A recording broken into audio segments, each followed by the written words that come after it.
অক্টোবৰৰ পৰা আমি কাজিৰঙা ৰাষ্ট্ৰীয় উদ্যান মুকলি কৰিম। গতিকে কাজিৰঙা ৰাষ্ট্ৰীয় উদ্যানত আৰু বেছি ভাল ধৰণে পৰ্যটন ফ্ৰেণ্ডলি, টুৰিষ্ট ফ্ৰেণ্ডলি এনভাইৰনমেণ্টটো কেনেকৈ কৰিব পাৰোঁ আৰু দক্ষ মানুহৰ দ্বাৰা কেনেকৈ আমি তাক ডেভেলপ কৰিব, এই কথাটো লক্ষ্য ৰাখিছোঁ।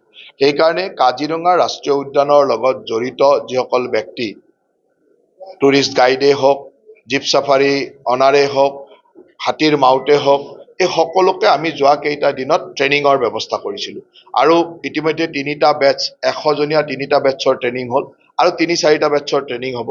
তেওঁলোকক আমি কেনেকৈ নিজক আৰু ডেভেলপ কৰিব পাৰি, নিজক ৰিস্কিলিং বা আপস্কিলিং কেনেকৈ কৰিব পাৰি, এই কথাখিনি তেওঁলোকক কোৱা হৈছে।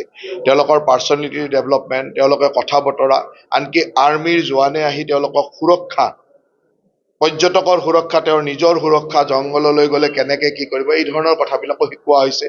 কেনেকৈ খুব সুন্দৰভাৱে বক্তব্য দিব, সুন্দৰভাৱে কথা পাতিব টুৰিষ্টৰ লগত, এই কথাবিলাক শিকোৱা হৈছে। গতিকে তেওঁলোকৰ এই ধৰণৰ ডেভেলপমেণ্টৰ কামটো চিন্তা কৰা হৈছে।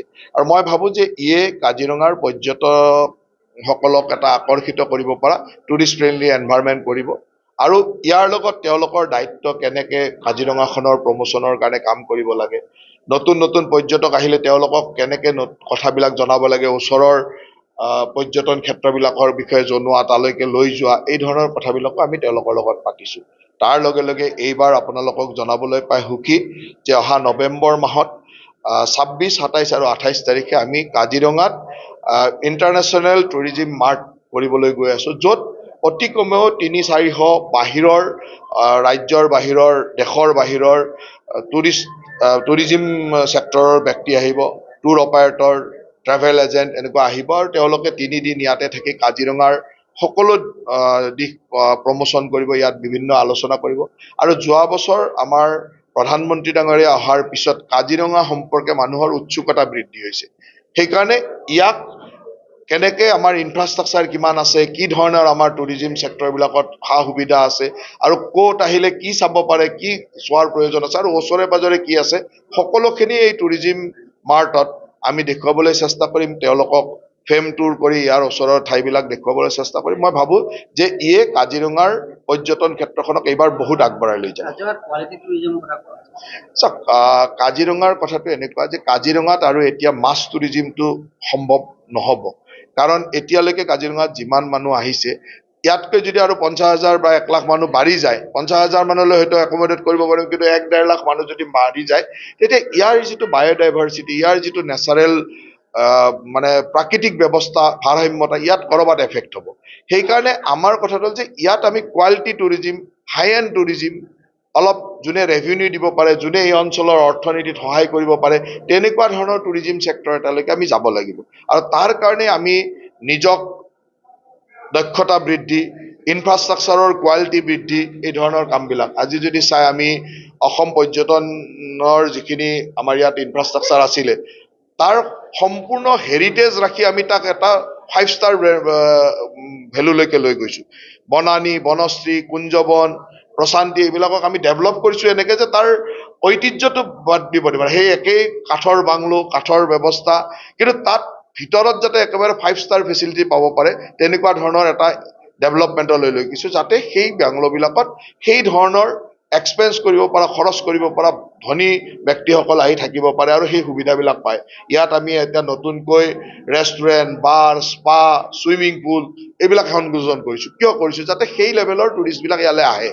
গতিকে এটা সময় আছিল যে ইয়ালৈ পৰ্যটক আনিব লাগিছিল, এতিয়া আমি বিচাৰিছোঁ যে যোনে খৰচ কৰিব পাৰে, যোনে ৰেভিনিউ, ৰাজহ দিব পাৰে, তেনেকুৱা পৰ্যটক আনিব লাগে। কাৰণ ইয়াত বহুত বেছি পৰ্যটক আৰু আমি আনিব নোৱাৰোঁ, এইকাৰণে যে ইয়াৰ বায়'ডাইভাৰ্চিটি, ইয়াৰ পৰিৱেশ ইয়াত এফেক্ট কৰিব। সেইকাৰণে আমি পৰ্যটকৰ মানে হেৰিটো চেঞ্জ কৰিব বিচাৰিছোঁ, সেই লেভেলত আমি কামবিলাক আগবঢ়াই গৈছোঁ।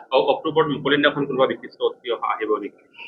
মইতো 2 তাৰিখে আহিম। 2 তাৰিখে আমাৰ স্বচ্ছতাই সেৱা যিটো পষেক 17 ছেপ্টেম্বৰৰ পৰা আমাৰ মোদী ডাঙৰীয়াৰ জন্মদিনৰ পৰা আৰম্ভ হৈছিল। 2 অক্টোবৰত আমি ইয়াৰ সামৰণি কৰিম। আৰু এই 2 অক্টোবৰত স্বচ্ছতাই সেৱা শীৰ্ষকেৰে আমি ইয়াত কিছুমান কাম কৰিম।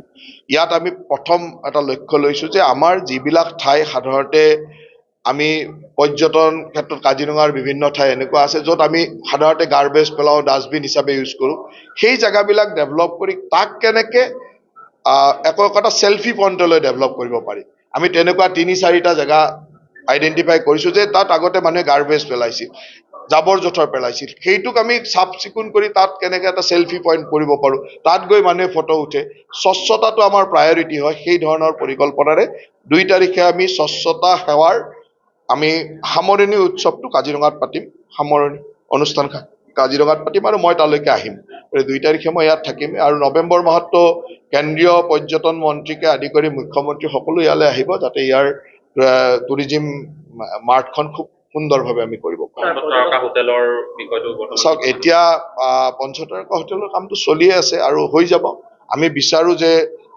কাজিৰঙাত অন্ততঃ 2-3খন পঞ্চতৰকাযুক্ত বিশেষকৈ যাৰ ব্ৰেণ্ড নেমেৰে ইয়াত হাই এণ্ড টুৰিষ্ট আহে তেনেকুৱা ধৰণৰ পঞ্চতৰকাযুক্ত হোটেলৰ প্ৰয়োজন আছে ডেট আমি লোৱা নাই কিন্তু কামখিনি আগবাঢ়ি আছে এই বছৰ আৰম্ভ হ'ব আমি লক্ষ্য ৰাখিছোঁ যে অহা টুৰিজিম মাৰ্টৰ আগতে যাতে আমি ইয়াক সুন্দৰভাৱে গঢ়ি তুলিব পাৰোঁ পৰ্যটকৰ বাবে যথেষ্ট সমস্যাৰ হৈছে নিশাৰ ভাগত যেতিয়া পৰ্যটক আহে কিন্তু লাইটৰ কোনো ব্যৱস্থা নাই চব যেতিয়া ডিমাণ্ড আহিব তেতিয়া কামবিলাক হৈ থাকিব ইয়াত লাইট লগোৱা হয় অকণমান ক'ৰবাত বান্দৰৰো উৎপাত হয় লাইটবিলাক ঠিক কৰি ৰাখিব নোৱাৰি চলাৰ লাইটো লগোৱা হৈছিল মানে বান্দৰৰ কাৰণে অসুবিধা হয় আমি ইয়াত চুইমিং পুল বনাইছিলোঁ চুইমিং পুলত বান্দৰৰ কাৰণে মানুহ গা ধুব নোৱাৰে এতিয়া আমি ইনডোৰ চুইমিং পুল বনাইছোঁ যাতে সেইটোৰ প্ৰটেকশ্যন আহি যায় গতিকে সকলো বস্তুৰে সমস্যা যেতিয়া দেখিম তাৰ সমাধান হ'ব আগতে লাইট লগালো বান্দৰে অসুবিধা দিলে এইবাৰ বান্দৰে অসুবিধা নিদিব পৰা লাইট লগাব লাগিব তেনেকৈ কাম চলি আছে গতিকে চিন্তা কৰিব নালাগে চব হৈ থাকিব